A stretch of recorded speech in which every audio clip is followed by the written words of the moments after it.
Hey, hey, hey, it's me again, Dr. Kit, aka Dr. Francis from Love and Marriage Huntsville. And we're here again on Monday night at 6 p.m. Central, where we have the shake up. And you know how it is when you shake things up, everything gets moved around. You get the best out of life sometimes when you just have a nice little shake up. So listen, I'm glad to see that you're here with me this evening. Listen, one of the things I want to start out with is, listen, I got to thank you, all the viewers, all the listeners. It's been about since March since we started this, and you've pushed me over the 1,100 and about 1,160 followers right now in a short time. And so I'm so glad to know that all of you that's out there, you are sharing this stuff. When you have something good, you want to share it with people you love, just share this stuff so that they can listen, although you're sharing out there. I like all of those people to come online, and be a part of the show. So, just share it. You keep liking the show, keep following the show, keep sharing, subscribe, like, follow, share, and subscribe, because that's the way this program will grow, and all the important information that I'm sharing, that we're sharing with other people, that comes on the show from week to week. So if you can do that, you can continue to grow the number of people who are watching from week to week, and even who are coming on and being a part of the show. I just need to also tell you too that in I'm having a Refueling Your Relationship conference. It's on September 24. It is going to be in the big ATL. Now, listen, if you ain't never been to Atlanta, this is your opportunity. If you've been to Atlanta and you like it, this is your opportunity. If you've been to Atlanta and don't like it, listen, just come there, because I'm going to make sure that you get a different kind of experience this time out in Atlanta. Okay, so if you just go on, just go on into the chat. We're going to put some info into the chat for you, so that you can have the quality and the kind of information that you need, so that you can be a part of this. Get in there, get in early before all the seats go, because we have just limited spaces. Okay, where we're going to be very limited. So we want you to come online, do it. And when you do it, I want you to just come on, get on there and tell all your friends to be a part of this. Okay, so just do that, and you will be happy you did. Now, tonight I'm running solo. Tell her the reason why. Over the last few weeks, as the program is growing, we have a lot of people who are asking questions, and they are shooting questions to my team. And so I don't want the people who are asking these very important questions to think that I'm ignoring them, just by dealing with all of the other issues that people are raising. So it's important for me to just step aside sometimes and just deal with these questions. Now, here's the deal, though. Instead of y'all writing the questions and sending them in for me to answer, it would be really good if you could come online and ask those questions here, and I will walk you through the answers or responses that makes appropriate sense to you. So why don't you do that? Come on, the shake up. If get in touch with my team at drkitspeaks@gmail.com. drkitspeaks@gmail.com, and I guarantee you they will get you a spot on the shake up. Now, let me tell you this: some of y'all may be scared to come online and get on camera, but that's okay. We can just do an audio, and you can be online with me, but not on camera. Everybody will hear you, but they won't necessarily see you. Okay, so is that good? All right, if that's good, I'm good with that. So, I want to get into the first question. I want to get into the first question of the night. And this is coming from Jessica W. Hey, Jessica, I hope you're on listening tonight, because this question is not just about you. All of these questions basically speaks to the experience of other people also. But I thank you for being bold enough to put it out there, because I feel like my husband is changing, every month. Some things that were okay back when we were going through our stuff, they're not okay today. How am I supposed to keep up with these changes and stay sane at the same time? Well, it's kind of crazy that relationship would make you go insane. Okay. I feel like my husband is changing every month, and things things that were okay back then, they're not okay now. So let me say this here, okay? Life is not static. What do I mean by that? You don't become and then just stay what you became. Life is on a growth and developmental continuum. You are continuing to grow. Those growth experiences that you go through, they will come on and look like they are changes. And they are changes because you cannot grow and not change. But, so that's important for you to keep in mind. So just because things are different now than they were 2 months, 6 months, 5 years, 10 years, 40 years ago, it doesn't mean that the person is doing something wrong. They are growing like you're growing. Now, the question is, how well do you all communicate with each other? The growth experiences that you're having. And I will be honest with you, sometimes some people just don't know how they are growing. They just realize that they're not doing things the same way they used to do it. And other people might tell them this. And the sad thing about how some people tell people that they are not doing the same thing is they become critical. And they're doing the very best they can to deal with their experience, their new experience of themselves. So, so if you feel he's changing every day or every month, you're absolutely right. You are absolutely right. Now, let me also say this. You're changing too.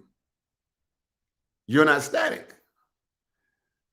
So the way that your husband is changing might ignite something in you to make you change, All right. So it may not be the same way as it were back then. So now what do? If things are different from it was back then, you need to acknowledge that. You need to talk to your spouse, whether it's your wife or your husband. Talk to your spouse and say, listen, I realize that things are not the way they used to be. I realize that maybe I'm not understanding you or understanding me the way I used to. I realize that because you're changing and I'm changing, we need to talk about our experience to each other without criticizing each other, belittling each other, or putting each other down. So what do we need to do now? We need to be able to accept each other the way you are, because the guarantee is this, that both of you are changing.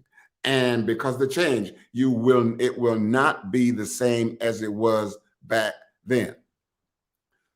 So take your time out, sit down, get your chair, put your chairs facing each other, look each other in the eye and say, listen, we need to talk. And let me tell you what I need to talk about. And then you go ahead and do that. Nobody else needs to be a part of that. Not, like nobody, not even the dog needs to be in the room as a distraction. You need to be there and focus in on yourself and focus in on the other person also. So when you do that, you will discover that maybe the change that your partner has gone through, it can be positive if both of you can look at that and see the reason why. Maybe your partner is going through something that they are not able to share with you at this time for a number of reasons. It might be too painful for one. They may be going through something historically that they have not told you because of their fear of losing you. Maybe there are a number of reasons why they may not be changed, that they may not be sharing like they do. So some things are not like they were back then. And then, I got to tell you, in the early stages of life, the novelty, the newness, the whole idea of, man, this is feeling so good, and you're enjoying each other. It's a new experience. And some things may have been the same way all along. But if you got caught up in how you felt going through this new experience, you might have ignored a lot of the things that were there all along. So it may not be that the person changed. It may be that you distracted yourself or allowed yourself to become distracted because of the joy, the happiness, the pleasure you were having back then. Okay. So it's not necessarily a bad thing. If you just, both of you just kind of sit down and talk this thing out. Now, if you can talk it out with each other, if you can't talk it out with each other like that, that's when you call my team. Okay. That's when you call my team. Or you go to drkitspeaks.com and you book yourself a session or two, or however many is necessary. And you and I will talk this thing through. All three of y'all. You, me, and the other person. Okay. Your spouse, your significant other. So we can talk it through. And that's another good option for you. All right. And this way you can stay sane and not think you're crazy and not think your spouse is crazy. Both of you are just changing, but you're not talking about the changes you're going through and how it's impacting you, impacting each other. Okay. So Jessica from Detroit, Michigan, just call my team, get in touch with my team, or get in touch with me directly. Dr. Kits speaks at gmail.com, and we'll move it from there. Okay. Hope that helped. All right then. Okay. Bye-bye. Okay. So now we have Sarah K from Seattle, Washington. Man, y'all listening all the way out there to Dr. Kit Shakes. That's no wonder I'm over 1,100 now. I thank you for that. I really do thank you. And listen, here's a question. What are some good questions to ask your boyfriend, girl, or your girlfriend that would help to deepen the relationship and learn more about them? All right. We think that the questions we need to ask in order to create a deeper sense of oneness and unity and understanding in the relationship, we tend to think that we need to ask those questions of the other person. The first person you need to ask those questions of is, what are some of the good questions, girlfriend, to help deepen the relationship? What do you want? You ask yourself the question, what is it about me that desire a deeper relationship with this person? In order for you to have a deeper relationship with the person, you must first have and develop and maintain a deeper relationship with yourself. In other words, come to know who you are. Because when you come to know who you are, the quality of the relationship that you're looking for, okay, will be determined by what you want out of the relationship to make you feel the way you want to feel. Sometimes we put too much on the other person, requiring them to be who we think they need to be. Okay. And maybe they don't have the capacity to do that. Yeah. You need to understand that everything you want out of a relationship is not something that the other person is supposed to bring to the relationship. The question is, what are you bringing to the relationship? And what you are bringing to the relationship and or require in the relationship, is it a realistic expectation from you? Are your expectation of yourself and of the other person, is it realistic? The question is, your girlfriend or boyfriend that would help to deepen the relationship. Maybe you don't have to ask a whole lot of questions. It's not, well, what you like to do. Where do you want to go tonight? What kind of, what's your music you like? All those are good things. But how do you deepen a relationship? You deepen a relationship in the act of being, not doing. Doing is important, but what you do should be propelled by who you are. That's the being piece. I do what I do because of who I am. That is a being piece. And when you are open and you make yourself open to your spouse, to their significant other, your girlfriend or boyfriend, they can begin to say, listen, based on what they are saying or not saying, doing or not doing, they're pretty consistent. And the consistency will come because of the who you are and the lack of significant shifts in who you are. That will require you to be okay to accept yourself as you are. One of the dangers in developing relationships is you try to figure out what the other person like, and you try to satisfy that other person. And then you get into this game of trying to figure out, and every day your relationship is based on trying to figure out what the other person want, just so you can maintain the relationship. And so you find yourself acting. You become an actor. And who you are become substandard. It becomes substandard.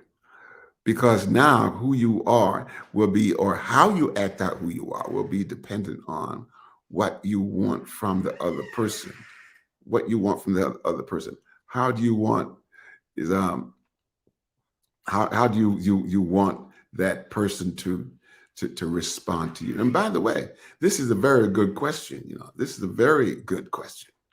And like I said, your question, there are a lot of other people out there who are asking the same question, going through some of the same problems. And what I'm saying here is this: be who you are. Please be who you are. Don't try to figure out something about the other person, because if you do, every time you get into a new relationship or another relationship, or you try to move this relationship along, you're going to have to be asking yourself, what do I need to do? How do I need to make this person feel satisfied? How do I need to make this person like me? How do I need to let this person be there for me and available for me? And then at some point, you get tired of acting and the real you will come out. And then the other person will go, oh my goodness, I didn't know that this was inside of him or her. So just go right ahead and be that person and allow the person to accept you to the same degree that you accept yourself. This way, you can deepen the relationship, learn more about yourself, so you can learn more about the other person. Acceptance of the self, accepting the other person is the key. No criticism. None. Just accept the person for who they are, because they might be trying the very best that they can in the relationship to be able to form a relationship so that they can feel like they have some value, not only to the self, but to somebody else also. Okay. So I'm hoping that that will help you answer the question that you just posed. All right. Oh, so here we go. Here we go. Here we go. Mark Y. Huntsville, hometown Huntsville. Listen, said, I'm a 39-year-old man who has never been married or had children. I wish to do so sooner or later. Oh, that bug is trying to bite him now. He wants to get married, maybe have some children, 39. Is it wrong for me to date more than one woman at a time if I'm not sleeping with them so that I can begin to narrow down who I want to be with sooner? Mark Y, Huntsville, not married, dating. Want to date? Can I date more than one person at a time? Now, listen, I can't tell you if you should date more than one person at a time because you know why you would allow yourself to date more than one person at a time, because to try to figure out, narrow it down to see who you want to be with. When you begin to date more than one person at a time, you begin to compare. You look for certain things that you want for yourself. What do you want? What are you looking for? And if that person or persons, they're not able to provide the things that you're looking for, okay, that's when you begin to go into this comparison. You say, man, I dated this one last week and she was great at this.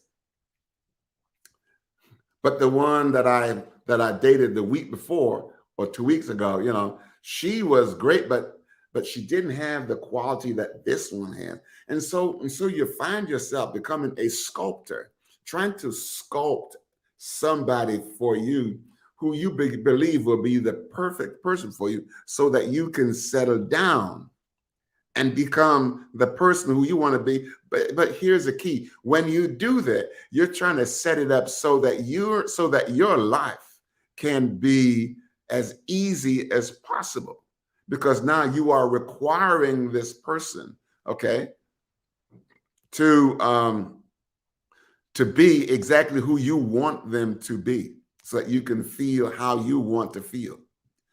Well, if you keep doing that,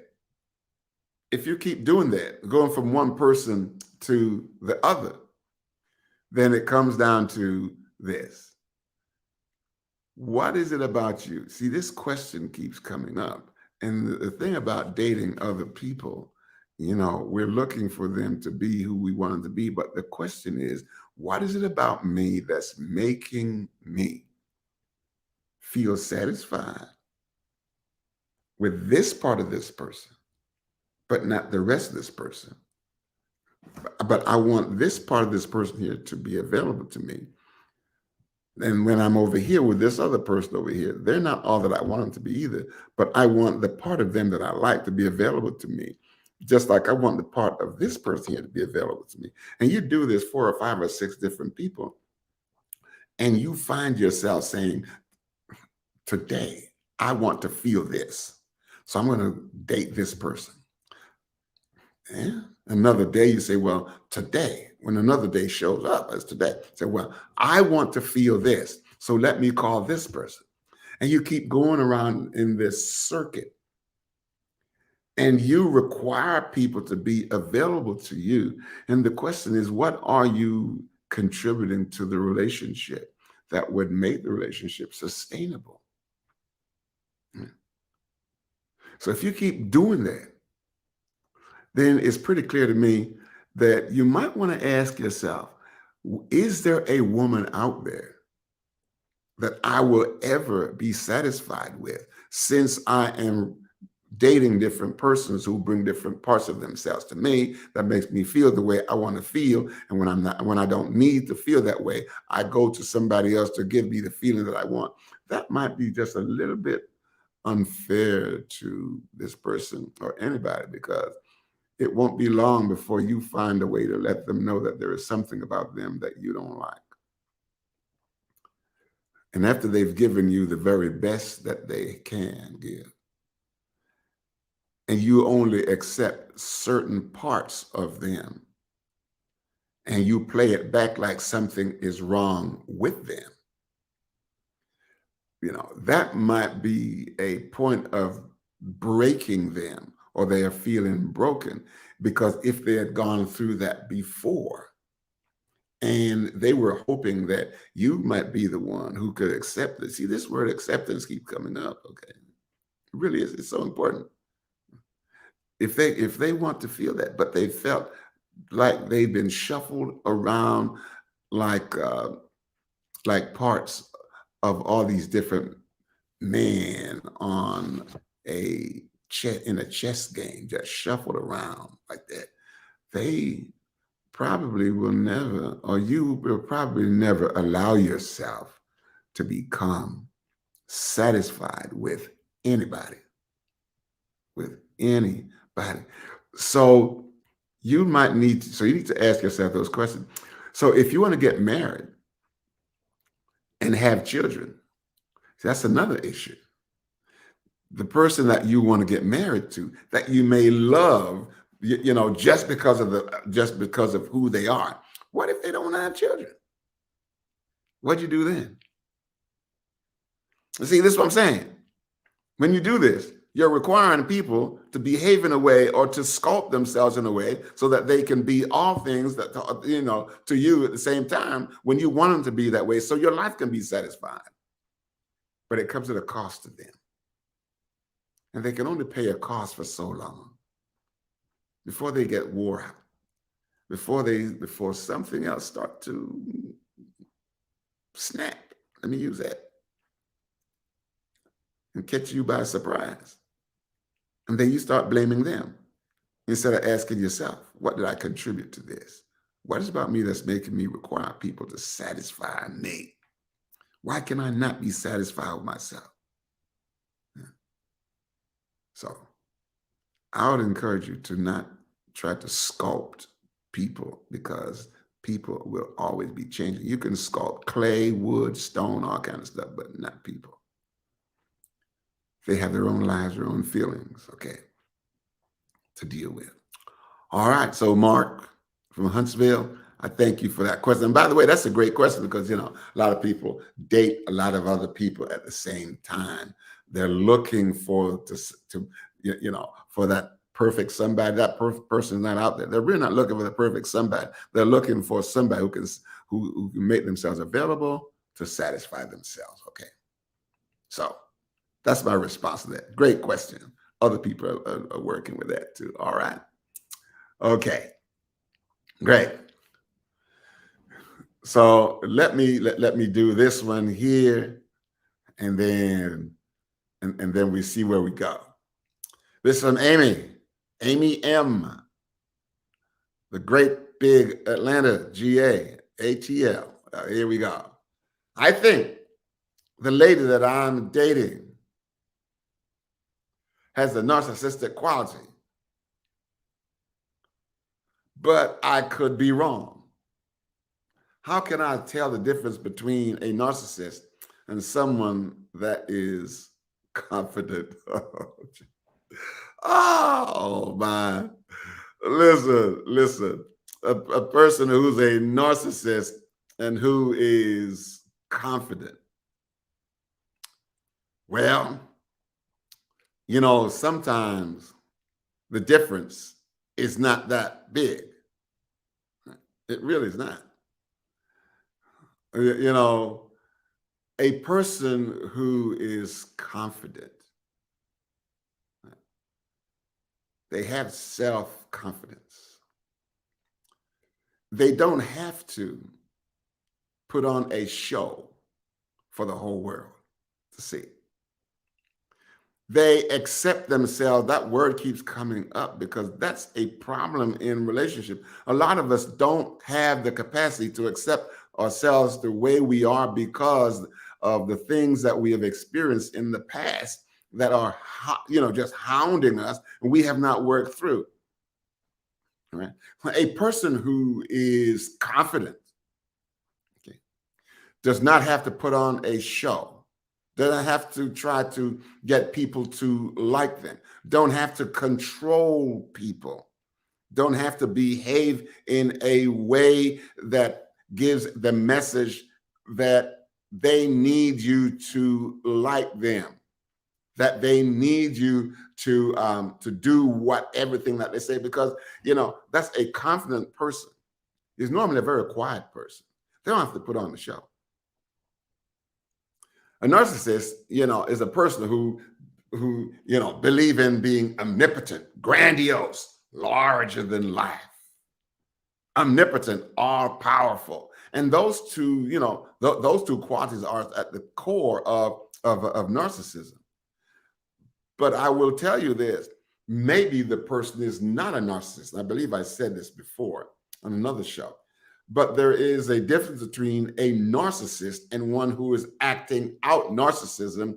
And the reason why people act out narcissism, and the reason why some people are narcissists, is because they have been broken in their lives at some point earlier, and they don't want to be broken again. So they act out their narcissistic behavior in order to keep people away from them, so that people don't get close enough to them to discover how fragile they are. Because when people get close enough to see how fragile they are, the people may then do what?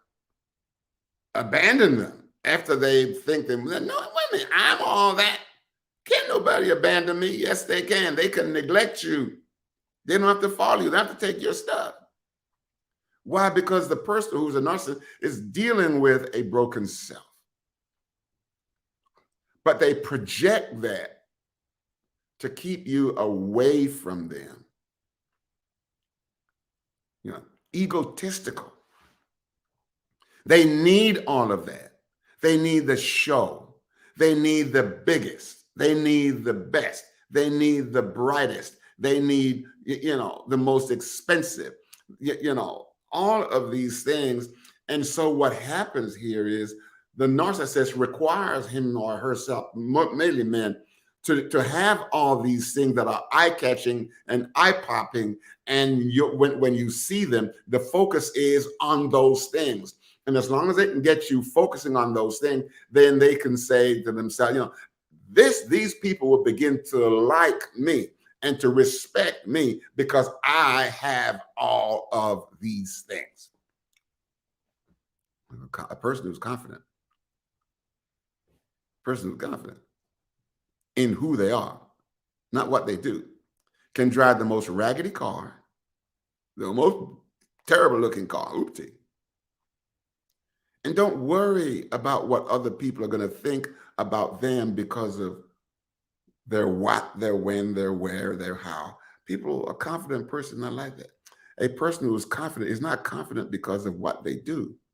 A person who is confident is not confident because of how other people treat them. A person is confident because of how they feel and know and think and embrace themselves. That is a confident person. And they're not a train wreck, waiting to happen. And they're not going to put you down and require more from you than what you have to give. So the difference, a confident person is not omnipotent. They don't need the biggest and the brightest. They're not braggadocious. They're not really telling you, look at me. This is what I got. I got mine. You go get yours. A confident person A confident person will say, listen, can I show you how? Can I help you to get to where you want to get to? I don't mind doing this. That is a confident person. Why? Because this person can say to them, listen, because I'm confident that I can do this and I know where to go and get help. If this person may be a spiritual person, they may pray about it. This person may have a good network out there that they can go to, and they don't mind asking questions and say, listen, can you help me with this? That is a confident person saying, my confidence is in who I am, not what I do. A narcissist has no confidence. They just require people to see them the way they want people to see them so that people don't see them the way they are. And that is a key difference between a narcissist and a person who is confident. All right. How can you tell the difference? Big difference. One is a confident person is normally a very humble person. A narcissist is braggadocious. A person who is confident, they don't mind being vulnerable and opening themselves up to people because they know how to take care of the self. A narcissist requires people, places, or things to take care of them. See the big difference? Huge difference. All right. So I would encourage you to develop self-confidence. Love yourself, take care of yourself, and don't depend on other people to make you feel the way you need to feel. Feel the way you need to feel, think the way you need to think about yourself, and that's what you bring to every alliance that you have. Because if you don't have anything of significance to bring to an alliance, okay, you're just draining the other person, and pretty soon the other person will be out of your life. Unless the person is a person that requires you to be available to them so that they can cling to you. Now, you didn't ask that, but I just thought I'd throw it in. That's a whole different question. Okay, Amy M. from Atlanta. I hope that will help you see the difference between this narcissist and a person who is confident. Be confident in yourself, okay? If that's you. If it's not you, be confident anyhow. All right. Okay. Listen, I think, so it said, Dr. Kid, how would you make a sufficient choice if he does not date a whole lot of people? Okay. How would he be able to make a choice if he does not date a whole lot of people? Well, I think that's a good question, and it really is, because dating a whole lot of people in order to make a decision. You may spend a lot of your time going through the available persons of interest, okay, that you never get to the point where you invest yourself deeply enough so that you can enjoy the quality, so you can develop and enjoy the quality of relationship that is sustainable. See, it's not just the other person. There is some, listen, if this man is like this,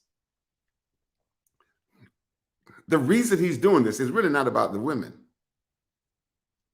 The reason he's doing this is really about him having difficulty with himself. And so therefore, in order to prove something about himself to himself, and in order to protect himself from people finding out about who he is, because it's quite possible that in dating some of these women, some of the many women, if he gets to the point where a woman wants to invest before he's ready to invest, what is he going to do then? What's he going to do? Because that might be a challenge to him. So it's not a matter of how would he make a sufficient or significant choice if he does not date several women. It's not like buying a car or looking for a house where you can say, this I like. The question here, it really comes down to this. What do I want for myself that I am not able to produce for myself, by myself, unto myself? And I will say this again. If it comes down to needing other people to satisfy parts of yourself, because that's what happens when you're looking at different women, you're really saying, You're not well integrated, and so you require different people to satisfy different parts of yourself. After a while, it's going to be very difficult, if not impossible, for you to settle down into a one monogamous relationship, because you may not be willing to allow yourself, hear what I'm doing, I'm saying it, you may not be willing to allow yourself to be satisfied with yourself with one person. It's not a matter of you will not allow yourself to be satisfied with the other person. No, no, no, no, no. Because then you'll be looking at everybody to be available to behave in a particular way to satisfy it. But how can you be satisfied with yourself? Really, I think we put too much stress and pressure on the other person to be who you want them to be. You shouldn't. You should be asking yourself, what is it about me? How can I be satisfied with me? And if this person cannot be satisfied with me the way I'm satisfied with me, then ask yourself the question, is it going to work? Is it going to work? All right. Listen, I've gone through several questions tonight, and I'm hoping that some of the response I give, because this is not concrete stuff. Okay, it's really not. Listen, Dr. Kit, how do I know if I have forgiven someone? I'm not sure I know what forgiveness looks or feel like. Oh,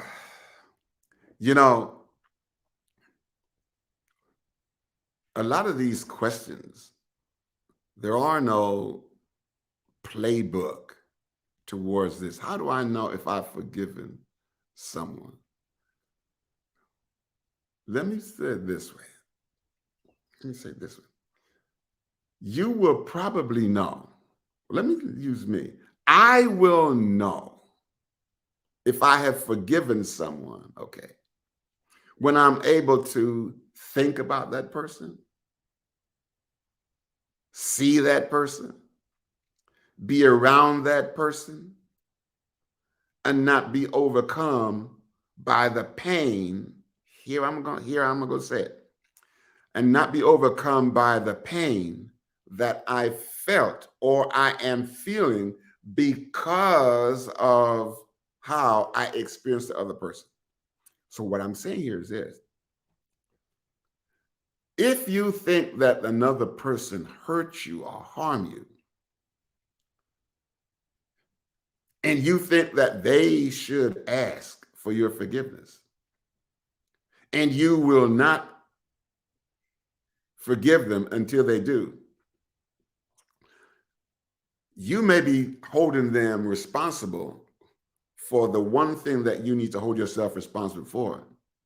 And that is holding yourself responsible for how you respond to the stimulus that comes to you when you are engaged with another person. The other piece is this: if you don't forgive a person, okay,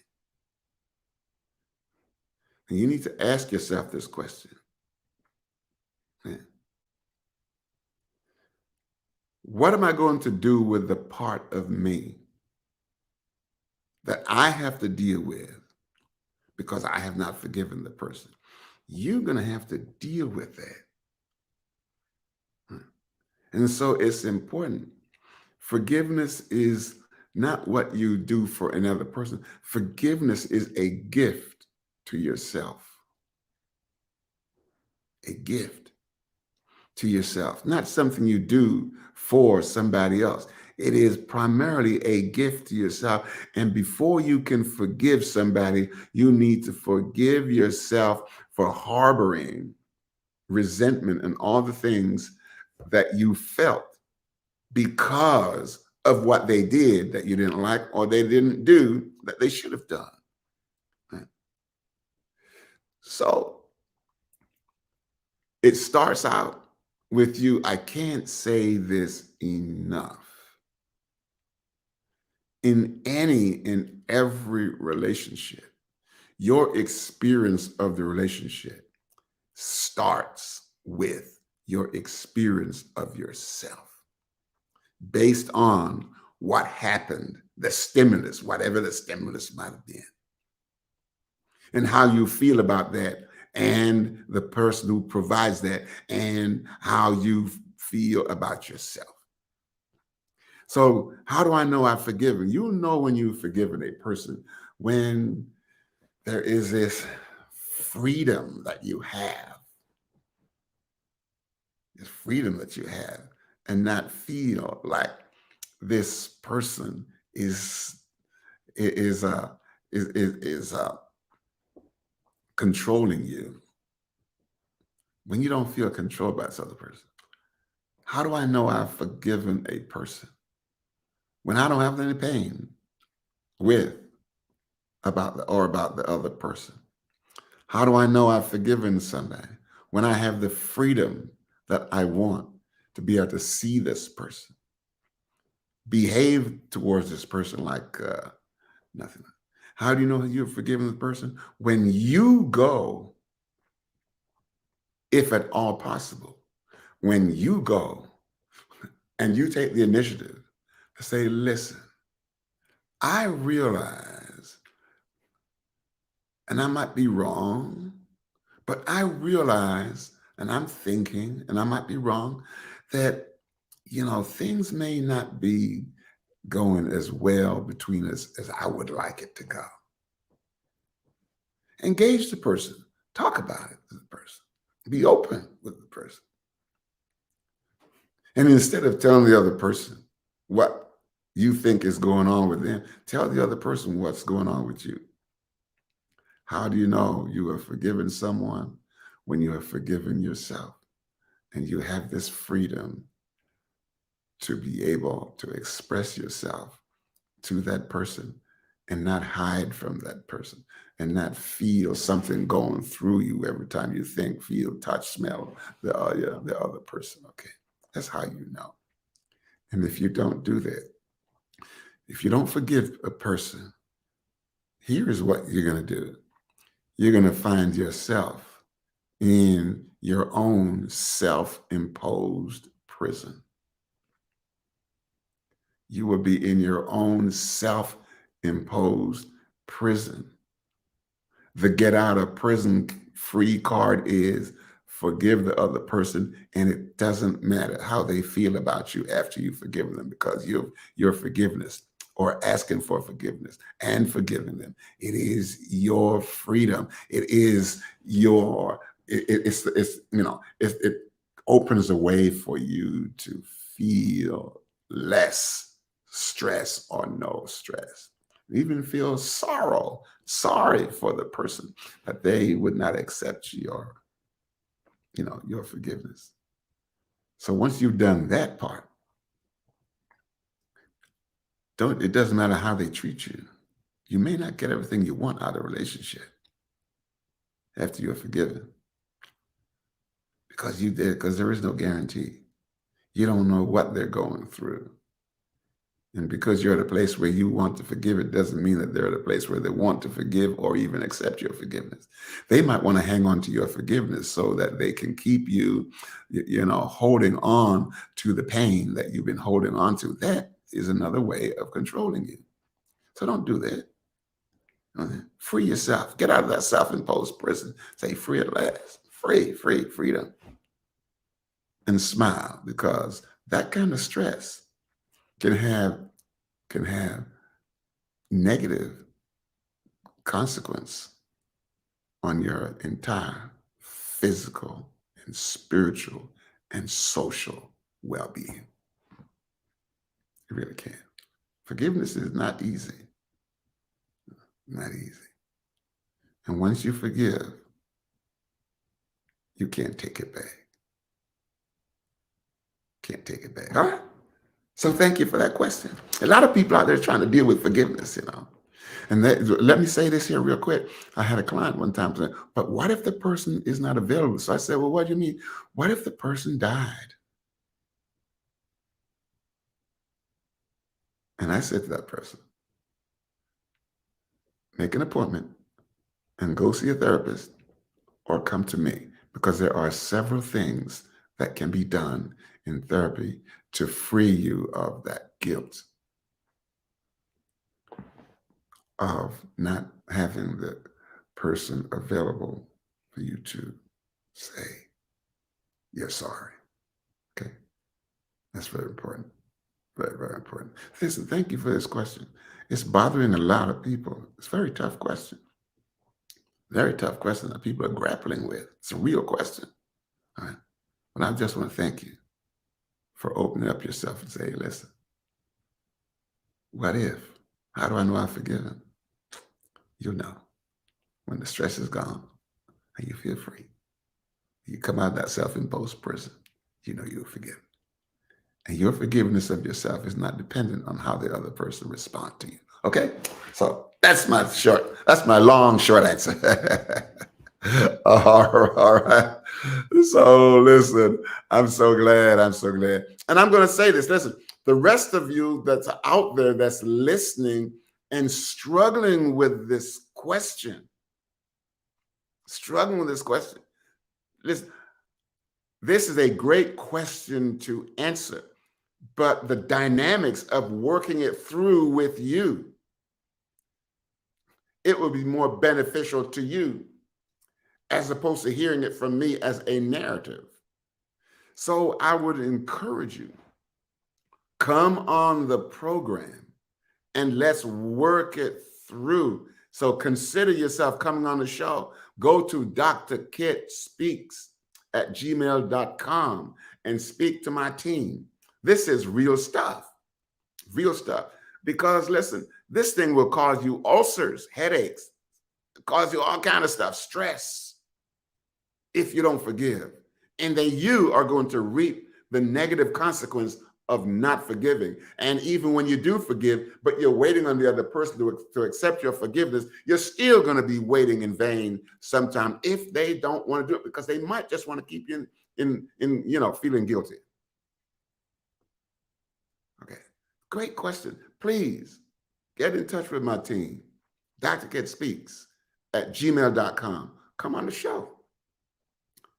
And I won't be talking like this. We will be working it through real time. Okay, real time. So please do that. All right. Please. It's one of the best gifts you can give to yourself. It's to forgive. One of the best gifts. All right. So come on to shake up with me. Let's shake up this stuff so you can feel really, really good about yourself. All right. Okay. All right. So here's what I'm going to do as I close it out. I want you to like, follow, share, and subscribe. Like, follow, share, subscribe. Like, follow, share. And when you like, follow, share, and subscribe, you're really saying, this is not something I'm doing to capture other people. I'm liking it because there is something about me that gets touched. I allow to be touched when I do this. Like, share, follow, and subscribe. Okay. And those of you that are out there doing that, just get in touch with my team. I'd love to meet some of y'all. I really would. Really would. And you know by now, we're not going to air nobody's dirty laundry. That's not what it is. It's a matter of freedom. Shaking it up. Freedom. Okay. So thank you all so, so much. It's been good talking to you. We have other questions, but hopefully, we can get to some of those in the future. And I would like for you to come on and just bring your questions to the show. Okay. Now, as I close it out, listen, September 24th. What day did I say? I said September 24th. I wasn't going to wait for you to answer. September 24th, there is going to be a Refueling Your Relationship conference in Atlanta. The location, we're still working on the location, but I want you to get in touch with my team at drkitspeaks@gmail.com, or you might be able to pick it up. Listen, at drkitspeaks.com. We're going to put that information up there too. That's on my website. So you can get to that and follow the instructions. And I guarantee you this. You will not be sorry if you come. You may be sorry if you don't come, but you will not be sorry. If you come, you will have a wonderful time discovering who you really are.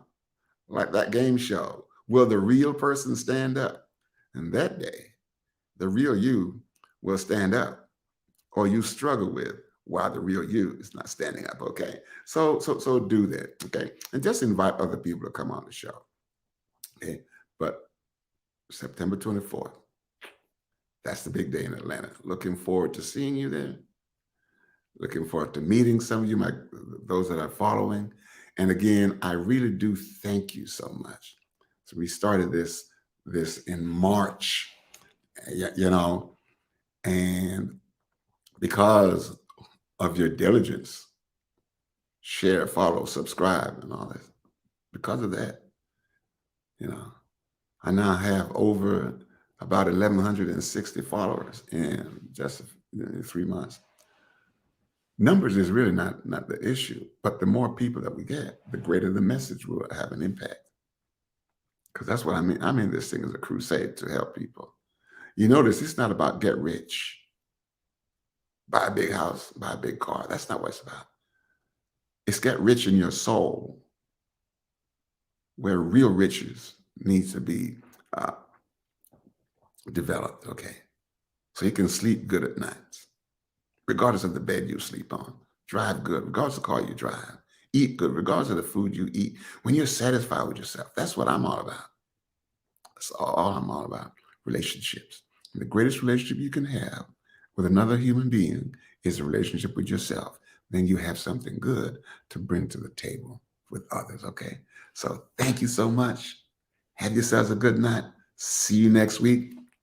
Same time, 6 p.m. Central Time, Monday next week. All right. Be good. See you there at the Shake Up with Dr. Kit, aka Dr. Francis from Love and Marriage, Huntsville. Tell the story.